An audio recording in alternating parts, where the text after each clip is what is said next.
You ask Tiger to solve. This deals with linear equations with one unknown. The final result is x equals 3/20. Let's solve it step by step. Simplify the expression. Combine like terms. Group all constants on the right side of the equation. Add 3 to both sides. Simplify the arithmetic.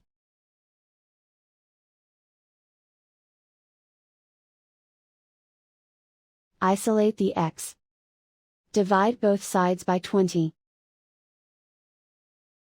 Simplify the fraction. And so the final result is x equals 3/20.